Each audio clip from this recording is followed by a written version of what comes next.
মিষ্টি খেতে আমরা কম বেশি সবাই ভালোবাসি। আর সেই মিষ্টি যদি বাড়িতে খুব সহজে বানিয়ে নেওয়া যায় তাহলে কেমন হয় বলুন তো। নমস্কার বন্ধুরা, আমার চ্যানেলে আপনাদের সবাইকে আবারও একবার স্বাগত জানিয়ে আজকে নতুন একটা পর্বে নতুন একটা রেসিপি নিয়ে হাজির হয়ে গেছি।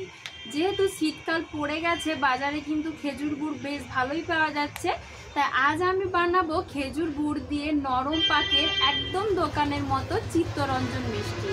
কিভাবে কিছু টিপস ফলো করলে আপনারাও একদম দোকানের মতো চিত্তরঞ্জন মিষ্টি বাড়িতেই বানিয়ে নিতে পারবেন, সেটাই আমি আজকে আপনাদের সাথে শেয়ার করব।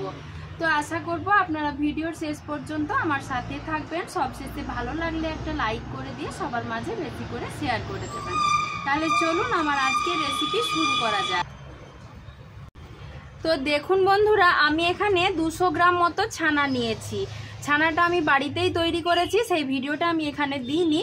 আমি প্রথমে দুধটা ভালো করে জাল দিয়ে গরম করে নেওয়ার পর ভিনিগার দিয়ে দুধটা কাটিয়ে নিয়েছিলাম, তারপর ভালো করে ছেঁকে নিয়েছি। এখন পরিষ্কার ঠান্ডা জল দিয়ে 1-2 বার ধুয়ে নেব।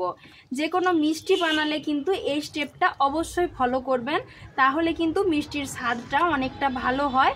আর না হলে কিন্তু অনেক সময় লেবু বা ভিনিগার দিয়ে ছানা কাটানোর ফলে মিষ্টিটা টক টক লাগে, তখন খেতে একদম ভালো লাগবে না। তাই এভাবে জলটা 2-3 বার পাল্টে ধুয়ে নেবেন। এবার আমি একটা এরকম পাতলা সুতির কাপড় নিয়েছি, তার মধ্যে ছানাটার জলটা ভালো করে ঝরিয়ে নেব। এই মিষ্টি বানানোর সময় কিন্তু ছানাটা একটু ভালো করে জল ঝরিয়ে নিতে হবে। আমি এভাবে হাত দিয়ে চেপে চেপে জলটা বার করে নিচ্ছি। এবার ওই জল ঝরানো ছানাটা আমি একটা থালার মধ্যে নিয়ে নিচ্ছি। এবার ছানাটা ভালো করে একটু মেখে নিতে হবে। ছানাটা হাত দিয়ে খুব ভালো করে মেখে একদম নরম করে নিতে হবে, তবে কিন্তু এই চিত্তরঞ্জন মিষ্টিটা ভালোভাবে বানানো যাবে। আমি এভাবে 5-7 মিনিট ভালো করে একটু মেখে নিচ্ছি। একটু ভালো করে মেখে নিয়েছি, এখনও কিছুক্ষণ আমাকে কিন্তু ছানাটা মাখতে হবে। এর মাঝখানে আমি এই ছানার মধ্যে দিয়ে দিচ্ছি খেজুরের গুড় বা নলেন গুড়। আমি এখানে 4 চামচ মতো দিচ্ছি। এতে করে কিন্তু মিষ্টিটা হালকা মিষ্টি হবে। আপনারা যদি একটু বেশি মিষ্টি খেতে চান সেক্ষেত্রে আর 2 চামচ মতো খেজুর গুড় দিয়ে দিতে পারেন। তবে এই চিত্তরঞ্জন মিষ্টি কিন্তু একটু হালকা মিষ্টি খেতে ভালো লাগে, বা দোকানে কিন্তু এরকম হালকা হালকাই মিষ্টি দেওয়া থাকে। এবার খেজুর গুড়টা দেবার পরেও আবারও ভালো করে ছানাটা আর খেজুর গুড়টা মিশিয়ে নিতে হবে। ছানাটা এইভাবে হাতের তালু দিয়ে মেখে নেব বেশ কিছুক্ষণ ধরে। তো দেখুন বন্ধুরা, ছানাটা ভালো করে মেখে নিয়েছি। এবার একটা ছোট এলাচ এভাবে গুঁড়ো করে নিয়েছি, সেটাও এর সাথে দিয়ে ভালো করে একটু মেখে নেব। এটা প্রথমেই দিতে হতো, আমি ভুলে গেছিলাম, তাই এখন দিয়ে আর একটু মেখে নিচ্ছি। এতে করে সুন্দর একটা এলাচের ফ্লেভার আসবে, মিষ্টিটার স্বাদ কিন্তু আরও দ্বিগুণ হয়ে যাবে। যেহেতু খেজুর গুড় দেওয়া আছে, এটা না দিলেও কিন্তু চলবে, তবে এটা দিলে স্বাদটা আমার মনে হয় অনেক ভালো হবে। আপনারা যখন দেখবেন এভাবে মাখার পর থালাতে আর একটুও লেগে যাচ্ছে না, এভাবে সুন্দর একটা মিশ্রণ তৈরি হয়ে গেছে, তখন ভাববেন যে মিষ্টিটা ছানাটা একদম সুন্দরভাবে তৈরি হয়ে গেছে। এবার মিষ্টিটা বানানোর জন্য আমি এরকম একটা স্টিলের টিফিন বক্স নিয়েছি। এগুলো তো আমাদের সকলেরই বাড়িতে প্রায় থাকে। এরকম স্টিলের টিফিন বক্সটার মধ্যে আমি অল্প কিছুটা একটু ঘি ভালো করে লাগিয়ে নেব। চারিপাশে কিন্তু ঘিটা একটু ভালো করে লাগিয়ে নিতে হবে, এতে করে মিষ্টিটা বানানোর পর খুব সহজে মিষ্টিটা বাইরে বের করা যাবে। আর ওই ছানা মাখাটা এর মধ্যে দিয়ে দেব, দিয়ে ভালো করে ছড়িয়ে দিতে হবে, যাতে সব দিকটা একদম সুন্দরভাবে সমান হয়। তবে প্রতিটি মিষ্টির পিস কিন্তু একদম দোকানের মতো সমান হবে। আমি এভাবে হাত দিয়ে চেপে চেপে একদম সমান করে মিষ্টিটা ছড়িয়ে নেব। দেখুন বন্ধুরা, আমি হাত দিয়ে ভালো করে চারিপাশটা ছড়িয়ে দিয়েছি আর সমান করে তৈরি করে নিয়েছি। এইভাবে কিন্তু করে নিতে হবে। এবার মিষ্টিটা ভাপে বসাবো, সেজন্য আমি কড়াতে বেশ কিছুটা পরিমাণ জল দিয়ে দিচ্ছি। তো দেখুন বন্ধুরা, গ্যাসের ওপর একটা কড়াই বসিয়ে দিয়েছি, তার মাঝখানে কিছুটা জল আমি দিয়ে দেব। তবে জলের মাপটা কিন্তু এখানে খুব গুরুত্বপূর্ণ। টিফিন কৌটোটা এমনভাবে দিতে হবে যাতে জলের মধ্যে কোনোভাবেই ডুবে না যায়। তো দেখুন বন্ধুরা, জলটা কিন্তু ফুটতে শুরু করেছে। এবার টিফিন কৌটোটা সাবধানে এর মধ্যে বসিয়ে দিচ্ছি। এমনভাবে টিফিন কৌটোটা দিতে হবে, দেখুন আমার জলটা কিন্তু টিফিন কৌটোর অনেকটা নিচে আছে, এইভাবেই কিন্তু দিতে হবে। আর ওপর দিকে উঠে গেলে কিন্তু জলের ভাবটা টিফিন কৌটোর মধ্যে ঢুকে যাবে, তখন মিষ্টি কিন্তু একদমই ভালোভাবে বানানো যাবে না। এবার এইভাবেই আমি ঘড়ি ধরে 15 মিনিটের জন্য ছেড়ে দেব। প্রায় 7-8 মিনিট মতো হয়ে গেছে। এর মাঝখানে আমি একবার ঢাকাটা খুলে দেখে নিচ্ছি যে মিষ্টিটা কতটা হয়েছে। বসানো অবস্থাতেই খুলে একটু দেখে নেব।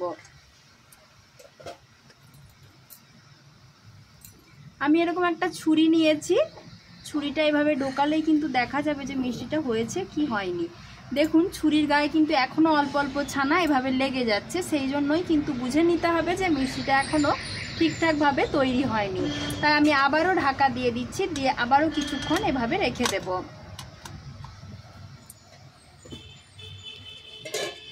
তো দেখুন বন্ধুরা, 15 মিনিট মতো হয়ে গেছে। এবার ঢাকাটা খুলে আরেকবার আমি চেক করে নেব যে মিষ্টিটা ঠিকঠাক মতো তৈরি হয়ে গেছে কিনা।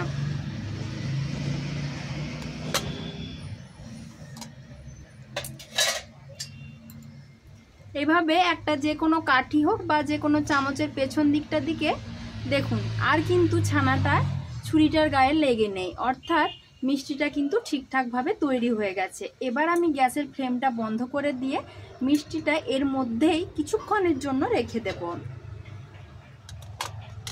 গরমে থাকলে মিষ্টিটা আরেকটু ভালোভাবে তৈরি হবে। এবার আমি মিষ্টিটা কড়ার মাঝখান থেকে বাইরে বার করিয়ে নেব, তারপর ফ্রিজের মধ্যে 1 থেকে 2 ঘন্টার জন্য রেখে দেব। এতে করে মিষ্টিটা কিন্তু সুন্দরভাবে সেট হয়ে যাবে। আর তো দেখুন বন্ধুরা, 2 ঘন্টা মতো ফ্রিজে রেখে দিয়েছিলাম, এবার বার করে নিয়েছি। এখন মিষ্টিটা আগের চাইতে কতটা সুন্দর শক্ত হয়ে জমে গেছে। এবার একটা প্লেটের মধ্যে আমি মিষ্টিটা বার করে নেব। তার আগে কিন্তু অবশ্যই ছুরি দিয়ে সাইডগুলো একটু এভাবে ছাড়িয়ে নিতে হবে, তা না হলে কিন্তু মিষ্টিটা বার করার সময় ভেঙে যেতে পারে। এই কাজটা কিন্তু অবশ্যই করে নিতে হবে। এবার থালাটার ওপর উল্টে নিয়ে এভাবে একটু চাপড়ে দিলে কিন্তু খুব সহজে মিষ্টিটা বেরিয়ে আসবে। তো দেখুন বন্ধুরা, মিষ্টিটা কত সুন্দরভাবে জমেছে, একদম দোকানের মতো। এবার আমি যেমন মন চাই সেরকম মতন করে পিস পিস করে কেটে নেব।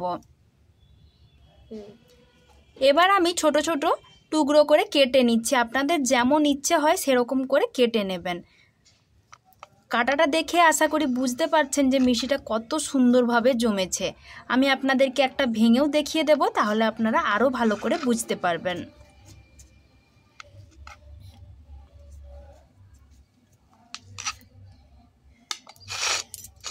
এবার এদিকেও একটা করে মাঝ বরাবর খাদি করে নিচ্ছি।